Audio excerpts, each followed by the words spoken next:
Alô, corintiano, chegou o seu momento. Vamos ver como é que foi o treino do Corinthians. Roda aí.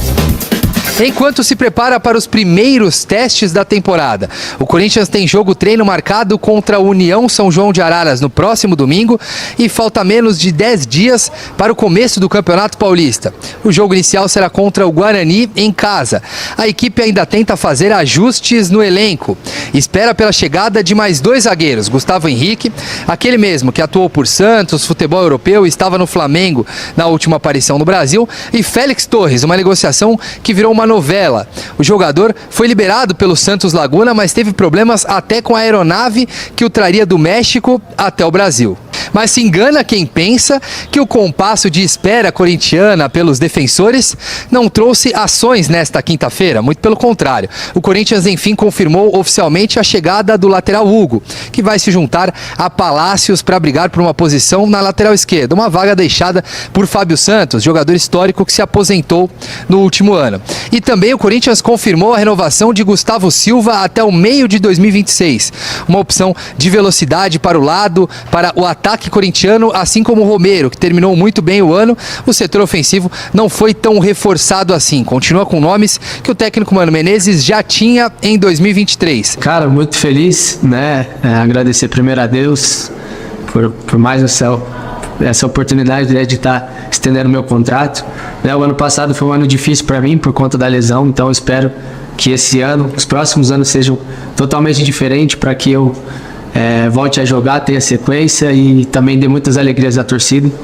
E é isso, com muito trabalho, muita dedicação, né? Eu sei do meu potencial, então eu vou chegar lá e vou, se Deus quiser, dar muitas alegrias junto com meus companheiros pra gente alcançar os objetivos do ano. As caras novas corintianas serão colocadas à prova ainda em janeiro. E a expectativa do torcedor é que, enfim, volte a conquistar títulos, como fez na outra ocasião que Mano Menezes era o treinador da equipe. Olha, aí teve caso de polícia lá no centro de treinamento Joaquim Grava do Corinthians, porque foram encontrados câmeras de segurança escondidas.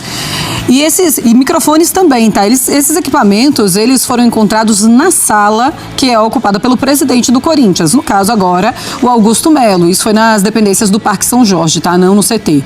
O Augusto determinou a realização, então, de uma varredura no gabinete e foram encontrados ao menos 3 equipamentos de espionagem. A diretoria do Corinthians decidiu não acionar a polícia para investigar quem são os responsáveis por esses aparelhos. Pessoas próximas afirmam que a atual diretoria não deseja prejudicar a imagem do clube, mas o ex-presidente do Corinthians, o Duílio Monteiro Alves, abriu sim um boletim de ocorrência para que a denúncia seja investigada. Afinal, primeira ideia que se teve é que a antiga gestão tivesse colocado esses equipamentos na sala da presidência e o Duílio se defendeu, disse que ele também poderia ter sido alvo desses equipamentos, alguém que quisesse ouvir e ver o que estava acontecendo ali na sala da presidência. Zupa. Isso é muito grave, né? E a imagem do clube já é afetada com isso, né? Então isso aconteceu na CBF também, na época das denúncias contra o Rogério Caboclo, o ex-presidente que foi afastado por denúncia de assédio sexual. Encontraram escutas por dentro de paredes, de isolamento acústico, de salas da CBF. Isso acontece agora no Corinthians, depois dessa varredura que a nova diretoria fez. Isso é péssimo para a imagem do clube, né? Isso mostra que, de alguma forma, alguém com perfil, com preferências mafiosas, estava trabalhando no Corinthians. Não sabemos quem, mas quem coloca a câmera de segurança, escuta, tinha microfone atrás de um quadro que fica logo atrás da cadeira do presidente. Tinha um microfone embaixo da mesa da secretária. Isso é coisa de mafioso. Não sabemos quem, mas quem colocou isso está claramente mal intencionado ou desconfiado demais, né? Então não sabemos se é da ex-diretoria para a atual diretoria, se era um fogo amigo, né, do grupo político que comandava o Corinthians para o ex-presidente do Duílio Monteiro Alves, não sabemos. Ou se era até algo mais antigo também. Pois é, também não sabemos, né? Agora, assim, se está lá há algum tempo, o que é que foi gravado, né? Nunca foi divulgado nada. Né? Agora, me chama a atenção o fato da nova diretoria não levar isso adiante, né? O Duílio entrou com BO, acho que do ponto de vista dele está correto, e ele questiona, e acho que é um bom questionamento, por que a atual diretoria não vai levar adiante? Segundo a nota que você acabou de ler, porque eles não querem afetar a imagem do clube. Mas ao divulgar, já leva uma primeira desconfiança de imediato de que é algo armado contra a nova diretoria. Então, Afetar a reputação, entre aspas, da antiga diretoria? Pode.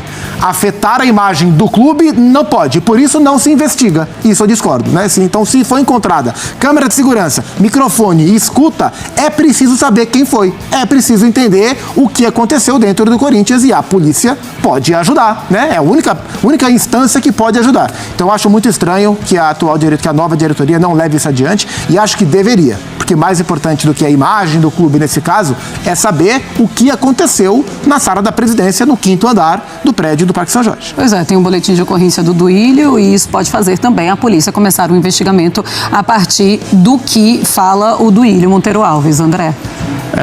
É caso de polícia.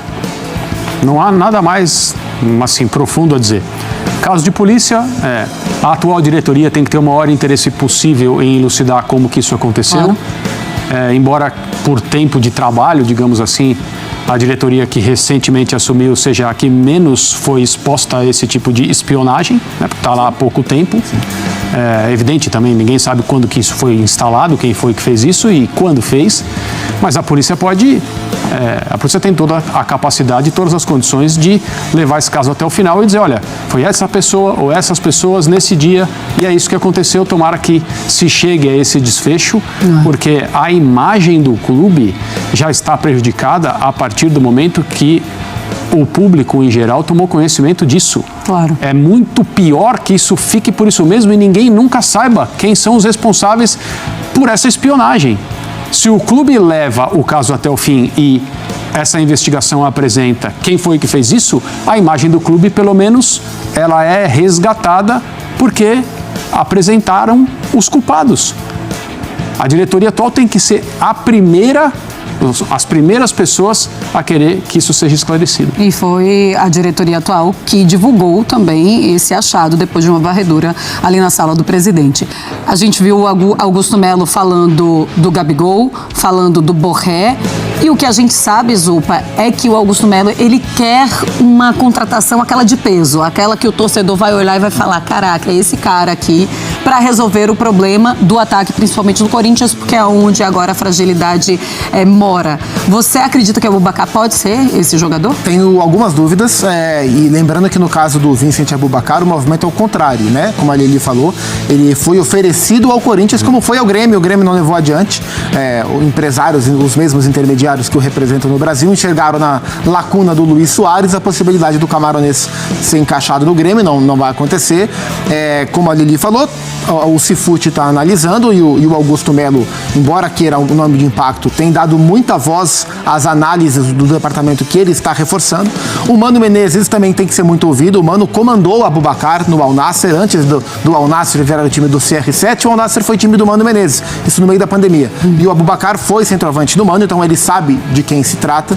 É preciso analisar 3 aspectos quando se fala de um jogador desse porte, desse gabarito, e é um jogador de Copa do Mundo. Vamos lembrar que o Brasil perdeu para Camarões na última Copa, 1-0, gol de quem? Dele, do Abubakar, né? 3 aspectos. O aspecto financeiro, e é um jogador de nome internacional, qual seria o tamanho desse pacote para o Corinthians. Segundo, o aspecto comportamental, que tipo de comprometimento um jogador com esse currículo vai ter para chegar no Brasil. Ele vai enxergar aqui como um lugar de fim de carreira, um lugar onde ele vai jogar fácil porque ele é um jogador de nível europeu. 31 anos. 31 anos, ou é um cara que vai enxergar aqui como um desafio importante para ele. Tudo isso tem que ser observado com quem o conhece, por isso o relato do Mano é muito importante. E claro, a avaliação técnica. E a gente está vendo gols do Abubakar, tecnicamente, domínio de bola, definição de jogada, ele é muito técnico, ele é um centroavante de ótima definição, de muita qualidade. Mas ele é um jogador mais pesadão, ele raramente sai da área, percorre pouquíssimos espaços. Quando a gente olha para o perfil do time do Corinthians, o próprio Yuri Alberto é um jogador de muita movimentação, né? Que não entregou técnica na última temporada, mas é um cara de muita movimentação. O Abubakar é um cara mais paradão, a bola tem que chegar demais para ele guardar. Então acho que tem que ser analisado tudo com muita cautela. Ele é um grande jogador, ele tecnicamente, claro que pode aportar coisas interessantes ao time do Corinthians, mas eu acho que a análise tem que ser bem mais ampla E acho que o Corinthians está certo em tratar com muita cautela essa oferta. Se julgar interessante, avança. Eu teria algumas dúvidas, especialmente em relação ao olhar desse tipo de atleta para o futebol brasileiro. O que é que o futebol brasileiro representa para jogadores desse nível, desse currículo, a essa altura da vida? Eu acho isso crucial. Não dá para nenhum clube brasileiro contratar jogador que vem aqui a passeio, que vem aqui achando que é maior do que o cenário. E isso o Corinthians tem que ter muito claro qual é o olhar do atleta para esse momento. E aí, André, pode ser esse nome de impacto? Eu tenho as mesmas dúvidas do Gustavo e acho que nesse caso, porque há uma fonte de informação quase que incomparável em termos de valor, né? Em termos de importância, que é o Mano ter trabalhado com ele durante um período da sua carreira. O Mano conhece o Abubakar. O Mano é o cara que pode dizer traz ou não traz. A gente não sabe direito se isso é apenas a notícia de um jogador oferecido por um grupo de empresários ao Corinthians e o Corinthians está dando uma olhada, observando para ver se é uma coisa que faz sentido ou não, ou se é uma procura dentro daquilo que está disponível, independentemente de como as coisas são feitas, quem fala com quem que procurou quem, né? Se o Corinthians está seriamente investido na ideia de contratar esse jogador. De um lado ou de outro, seja o que for, o depoimento do Mano, que o conhece, e quem é que pode falar que conhece o Abubakar? Porque naquilo que o Gustavo disse em relação aos aspectos que precisam ser observados, existe um fator do desconhecido muito sério, né? Muito importante quando se trata de um jogador que joga na sua seleção, a gente o conhece, joga na Europa, mas não num grande centro, e poderia vir ao Brasil aos 31 anos com ideias que talvez não sejam aquelas que têm como prioridade os interesses do clube que o contrata. Então, o Mano vai poder falar, se o Corinthians realmente quiser se aprofundar nessa contratação, se vale a pena ou não. Salve, salve nação, tudo bem com vocês? Muito bom dia, boa tarde ou boa noite pra você, meu amigo torcedor corintiano. Abubakar aí, gente, eu vou ser sincero com vocês, viu? Abubakar. Quem é Abubakar, gente? Ele é não sei o que, ele é estrangeiro, ele é um tanque. Pode ser, sei tudo que vocês estão falando, estão comentando aí no canal. Inclusive já postei outros vídeos aí, inclusive falando do atacante camaronês, beleza? Só que as pessoas, elas são muito superficiais e não entendem que existe toda uma adaptação. Depois se frustra e depois a culpa é do atleta. Futebol é coisa séria, gente. Não é brincadeira. E outra, o Corinthians, ele precisa sim de, não só de atacante de lado de campo, lado esquerdo, lado direito, como também um fixo de qualidade. Porque o Yuri Alberto, a gente viu no ano passado aí, a gente passou sufoco. A gente poderia, inclusive, ganhar alguns campeonatos por conta, inclusive, de erro do Yuri Alberto. De erro cara a cara com gol, de pênalti, que ele errou alguns pênaltis. E o Luxemburgo, na época, né, o Lázaro Luxemburgo, não tinha um reserva à altura. Tá? Não tinha um reserva à altura para colocar no lugar do Yuri. Ia colocar o que? Felipe Augusto? Ia colocar quem? Gustavo Mosquito? Romero? Wesley? Como fixo? É brincadeira, né, gente? Então, o Corinthians, mais necessariamente do que atacantes de lado de campo, precisa também de alguém que faça gol. Tá? Não é contratar um meia ofensivo como o Rodrigo Garro e ter, claro, o Matias. E ter o Matias e o Roger, e o Matias e o Roger jogando junto, se não tem um 9, um camisa 9 de excelente qualidade lá para meter a bola para dentro do gol. Não adianta de nada. E outra, o Fagner, o Timão, precisa urgentemente contratar um lateral direito. O Palácios foi contratado, só que o Palácios, não sei se vocês perceberam, ele é muito pequeno, ele é muito baixinho. E eu quero só ver como é que esse cara joga. Eu sei que ele é um bom jogador, mas eu quero ver se ele vai se adaptar realmente no Corinthians, tá? Porque a língua a gente vê na entrevista foi um espaço de comédia, que o cara não sabe falar nada de português. Agora eu quero ver como é que ele vai treinar, como é que ele vai entender as falas do Mano Menezes e tal, e etc e tal, né? E ele gosta muito de atacar. Agora eu quero ver como é que vai ficar o sistema defensivo. Tá? Então o Mano Menezes, eu tenho certeza que o Mano Menezes é um técnico muito defensivo também, tá, gente? Ele é um técnico muito defensivo. Ele não é de tô ganhando de 3-0 aqui e vamos continuar atacando, não. Ele fecha a casinha. Tá? Então é isso, meus amigos. O Timão, ele precisa enfim, ele precisa contratar também um lateral do lado direito. Precisa contratar um atacante fixo para disputar a vaga com o Yuri Alberto. E também lateral aí de canto, né? Lado esquerdo e lado direito, beleza? Então é isso, gente. Aboubacar, vocês podem esquecer aí que ele não veio jogar no Brasil. Ele mesmo já afirmou, tá? Em entrevista. Então espero que vocês tenham curtido o vídeo.